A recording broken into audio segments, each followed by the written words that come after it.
front of you, thankful to be the head coach of you. Wonder when we didn't attain it the way we desired, but a win is a win. You're going to have those type of games, those type of contests throughout the season. The best thing to do is to be resilient when you're not playing your best, to be resilient when your opponents are playing their butts off, and you're able to come back and win the football game in the manner that we did. So we're thankful, we're appreciative, but now it's on to the next chapter. We've announced a sellout for all the home games this season. First time in the history, we've sold out every home game in the season. ESPN announced 9.3 million viewers, most watched late game ever. Fourth best regular season game in the last 6 years. ESPN fifth most watched game ever. Most streamed game of all time. Peaked at 11.1 million viewers from 9 to 9:15 Mountain Time. CSU had 25.3 million viewers through 3 weeks. This means a lot of eyeballs. We're the fourth team in FBS history to start 3-0 after being defeated in 11 games. I just hate that we're losing. I'm sorry. Being defeated in 11 games. Yeah, the last team to do it was Minnesota in 2008 up under Tim Brewster. Amen. Blah, blah, blah. The rest is about Shador. We forced 4 turnovers for the second straight game. The first time this happened in back-to-back games in 20 years. This is incredible. Our kids are getting eyeballs, they're getting viewers. We get scouts out every day to watch them do what they're gifted to do. They're excelling in the classroom. The things I hear about them when they're amongst the community, they're very respectful. So not only do I want to and desire to win on the field, but I desire to win off the field as well. And I think we're winning. Let's go. Hey, Coach. Brian Howard from the Daily Camera. What's going on, boss? Well, I have a 2-part question, if I could. First, how's Travis doing? Travis is doing great. Got out of the hospital yesterday. He's at home, doing his schoolwork, playing video games, being Travis. He can't wait to get back to continue to do what he's capable of doing. And then the second part is with him out, at least this week, what is the plan at corner? Like, is Cormani ready yet? No. The plan at corner is corner by committee. That's why we practice. We're going to see who steps up and takes over that role. What's holding Cormani back at this point? He is.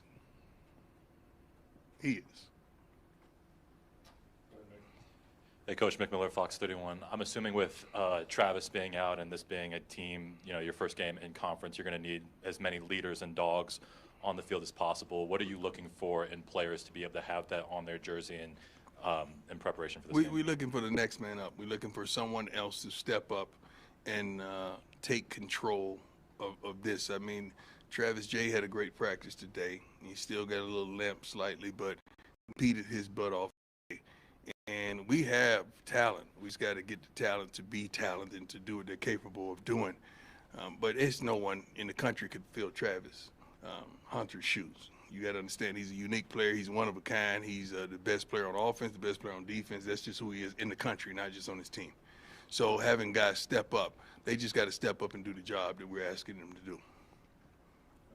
Hi, Coach. Adam Munster, Tiger 24/7 Sports. One of the stars late in the game on Saturday was at a different position in the spring. When did you identify Mikey Harrison as a guy that could help this football team? Mikey's versatile. I mean, Mikey's kind of a small tight end and a very large receiver, which don't fare well at times. But he overcomes that by his work ethic, by what he applies to the game, his knowledge of the game, being where he's supposed to be, doing what he's supposed to do, and going full speed at all times. And practice is where you build a trust with your quarterback. So just being here in the time that he's been here and being able to be on the field and work with Shador, that has created a level of trust that he is found to be dependable in certain situations, and that's what he was. Hey, Coach, Pat Graham, Associated Press. Really quick, just a clarification. With the lacerated liver with Travis, does it change the timetable at all for his return? No, sir. And then my question is, when you look at Shiloh and what he does back there as a defensive back, do you see some signs some look of yourself, or is he just a completely different player? I never compare my kids to me. That's not fair as a father, and a lot of fathers do that. They want their kids to walk in their footsteps and live their life. My kids and I, our deal we made when they were young lads, just getting into sports is, you don't have to be me. Be the best you that you can be, and give me your best. That's our deal. So that's who Shiloh is. Shiloh is a bona fide leader. He's a dog back there. He plays hard, plays tough. He's a physical kid, and he loves the game of football, and he loves playing for Coach Kelly. He really does. Yeah. Hey, Coach. Nick Rothschild, Denver 7. You just read all those TV numbers, and you've said from the very beginning this isn't shocking to you because it's what you expected. Right. But what has been the reaction in the building to sort of the speed at which all the eyeballs have gotten here?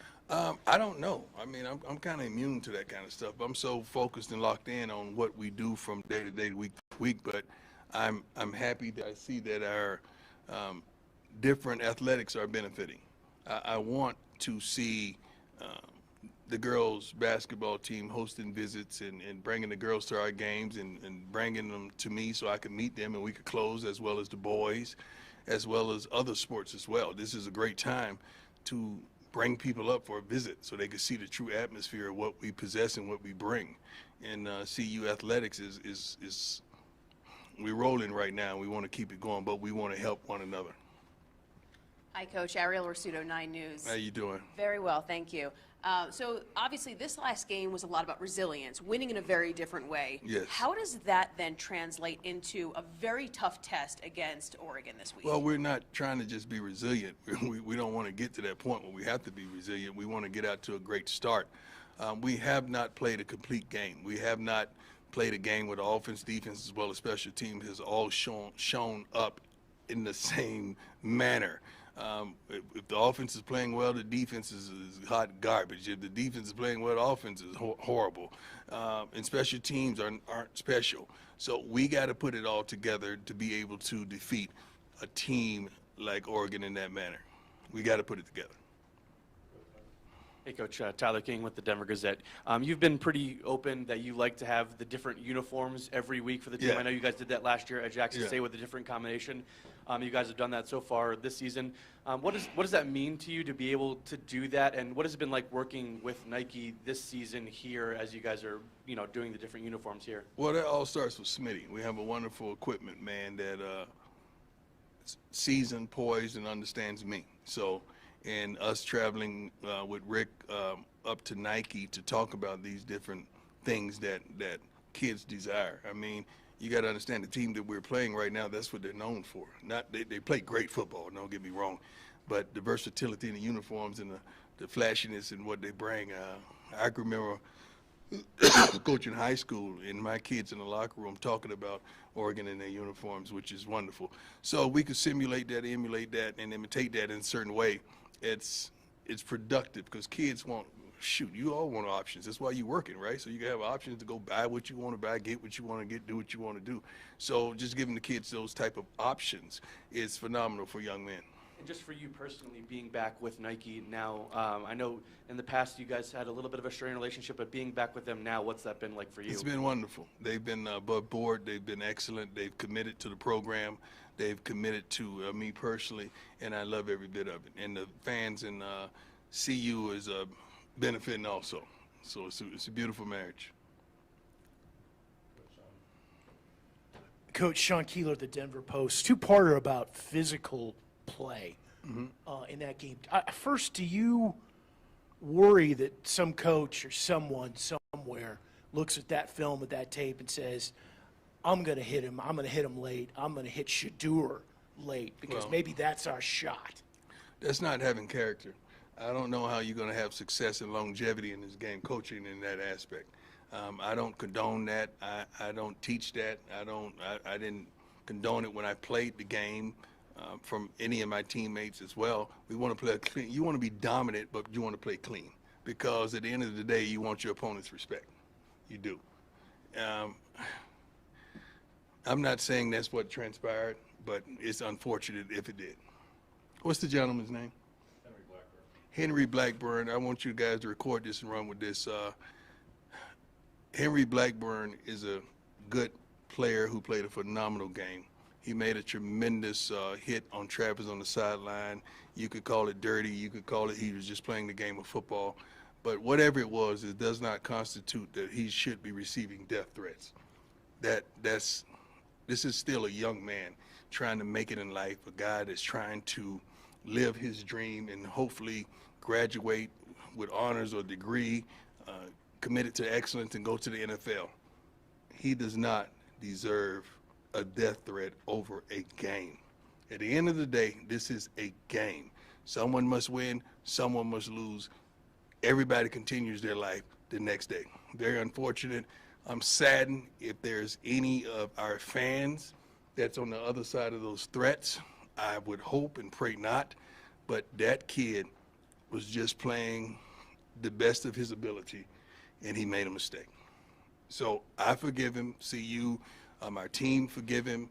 Travis he's forgiven him. Let's move on. But that kid does not deserve that. The other follow-up to that, and I appreciate you saying that about Blackburn, because that was the other thing I was going to ask, was do you worry that there's going to be a target on Shadur's back given the hype and everything else? I think there's a target on every great player's back, isn't it? Last time I checked, but that should really challenge your offensive line to do their job, shouldn't it? Because if you stop the quarterback, if you stop a Travis Hunter, if you stop a Jimmy, if you stop these guys, you're stopping the offense. Bo Nix is pretty darn good too. We want to stop him, So, but we're not going to do anything absurd or dirty. We don't believe in that. This is a game. I mean, we want to win, but we don't want to step outside the lines to win. Character is everything with us. Hey, Coach. Jason Jones from Buffs Beat. You've mentioned before that you're the only coach Shador has ever known. Mm-hmm. And I was curious, from Jackson State to now, high school, whatever it is, in these 3 games, has he done anything that even impresses you? I mean, his consistency impresses me. When I see him in a presser, it impresses me. When I saw him on stage with Stephen A. as well as Shannon, and that impressed me. He's a really knowledgeable kid. Sometimes he was reluctant to let his personality go, but now he's home, man. He is. Remember when I said I'm about to get comfortable? He's gotten comfortable. So, and I know him, as my son. I know when he opens up like he's opened up, he's comfortable, and I'm proud of him in every aspect. Hey, Coach. Ryan McFadden from the Denver Post. Mm-hmm. I wanted to ask you a question about the cornerback position. Mm-hmm. We've seen a lot of young corners come into the league and make an immediate impact, whether it's year 1 or year 2. I was wondering, why do you think that, and how much has the college game impacted? I don't follow NFL, so I don't know. I don't know if that's true. I have no idea. I don't really follow the NFL game, and I haven't followed it since I was out commentating it and broadcasting it, so I don't know how true that is. I'm happy for those youngsters if they're able to come in and show immediate impact. That's not easy by any standards, but I'm happy for them, man. I wish I followed them a little more so I could ride with you on your statements. I just don't. I'm so into what we do and what our opponents are doing. And that's what I'm into. I don't really look outside these blinders. Jimmy Searfoss, 247 Sports. Oregon's head coach has spoken about Colorado a few times in the past. Is it personal once again this week? I respect the heck out of this man, what he's accomplished, stepping in, taking over a program, and keeping it not only rocking steady, but accelerating it. So I'm not a fan of anybody. I mean, except for some of the celebrities that got a tremendous gift, but not in sports. I respect the heck out of him. I love what he's accomplishing. I love who he is, the way he runs his team. I love the way he operates. So I've got a lot of respect for him. Coach, Pat Rooney, Boulder Daily Camera. A little bit ago, you described the defense as hot garbage, but you also No. Don't take my quotes and run with it. It was moments in the game that our defense have really played pretty good football this year. I mean, it was moments that they played badly. Yeah, moments that were hard garbage. Offense have been too. Special teams have been too. I have been too. Coaches have been too. So we all have been garbage in moments. The question then, I wanted to ask about the takeaways. Maybe you want improved play out of the defense, but they're still making game-changing plays, and it's guys across the board that are doing that. What do you credit that to? All We the get to the takeaways they've ball. gotten? We practice getting to the football. We practice a certain physicality. The way we practice is normally the way you play. It's hard to practice soft and then go out there and play hard, and vice versa. But I attribute that to the way we attack when we're on the field. When we're not playing well, that's one guy blowing a coverage, one guy not carrying the receiver, in the seam, one guy not being in his zone to carry that crossing route. It's always one guy just doing his own thing instead of having a unity of 11. That's what makes us hot garbage. One guy.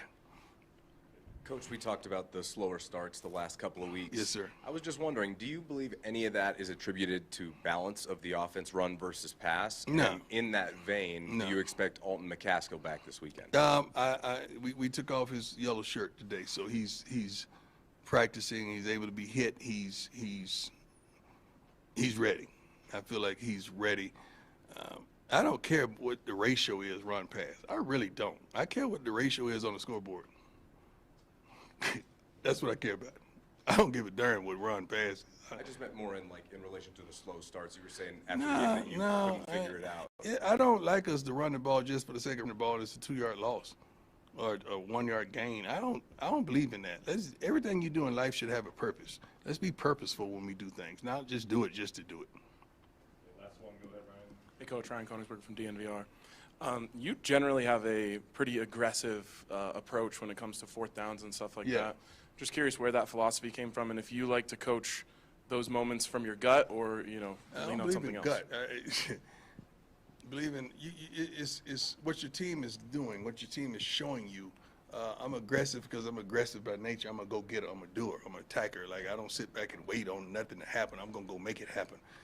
One thing that I think, I haven't gotten this question yet, and I can't believe it, is that overtime, we wanted the ball. Why y'all ain't ask me about that? Why did I want the ball? I wanted the offense out there. Why? You want the ball in Shador's hand. You go, girl. You go, girl. I want to put the darn ball in Shador's hand. Why? Because I know what he's going to do, and it's going to put pressure on him to do something that they're not prepared to do consistently. That's why. Charlotte said, Daddy, and he called me Dad. I'm like, I'm not your dad. I'm your coach right now. He said, you putting the defense out there first? I said, no. Your brother's going to take this, and he's going to do what he does. That was really the conversation. Did you expect it to flip back the other way in overtime? What you mean? Where after the first overtime, I felt like previously it would go the reverse. So Yeah, we thought, but they told us no. They I don't know where it came from. we chose offense. Yeah, we chose offense. Then they got to choose defense first. Yeah. So I was gonna put Shador out there and let him do what he's capable of doing, and it all worked out. But we're gonna oftentimes take the aggressive approach. We're gonna take the aggressive approach and put pressure on people, and not allow the pressure placed on us. All right, thanks. Thank you. God bless. Make sure. Let's pray for that kid, man. That's absurd for people to be threatening him. I don't mind getting death threats. I get them every week, but a kid, it's not good.